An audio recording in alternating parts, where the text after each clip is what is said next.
ఈ house arrest already సుమారు ఒక 78 మెంబర్స్ ని ట్రబుల్ మాంగర్స్ మేము ఐడెంటిఫై చేసాం.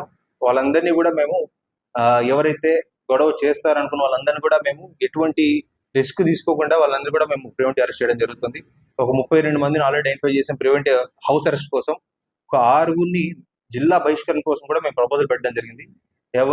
ఎవరైతే మనకి ప్రీవియస్ ఎలక్షన్లు మన ఎలక్షన్ అప్పుడు కానీ ముందు ఎలక్షన్ అప్పుడు కానీ కేసు నుండి మాకు కొంచెం కూడా స్మెల్ వచ్చినా కూడా వీళ్ళకి ఏదైనా అవకాశం ఉంది చేసే వాళ్ళందరినీ కూడా మేము ప్రివెంటివ్ గానే ముందు జాగ్రత్తగానే వాళ్ళందరినీ మా కస్టడీలో తీసుకుంటుంది.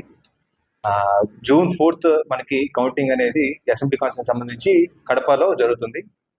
దీనికి సంబంధించి June 4th జమ్మలమడుగు టౌన్ మొత్తం కూడా కర్ఫ్యూ 144 సెక్షన్ ఉంది కాబట్టి ఎలక్షన్ కమిషన్ గైడ్ లైన్స్ ప్రకారం కంప్లీట్ కర్ఫ్యూ ఉండబోతుంది.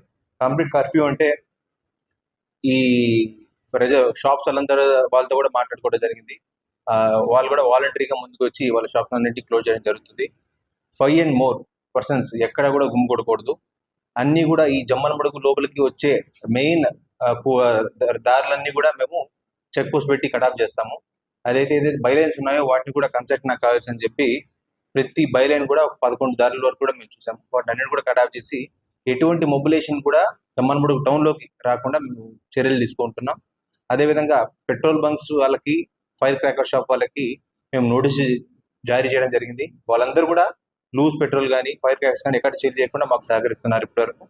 అండ్ ఎవరైనా కూడా ఎవరు ఏ పార్టీ గెలిచినా కూడా ఎట్టి పరిస్థితుల్లో కూడా జమ్మలమడుగు టౌనే కాదు అసెంబ్లీ కాన్స్టిట్యూన్సీ ఎక్కడ కూడా విజయోత్సవ ర్యాలీలు జరపడానికి వీల్లేదు.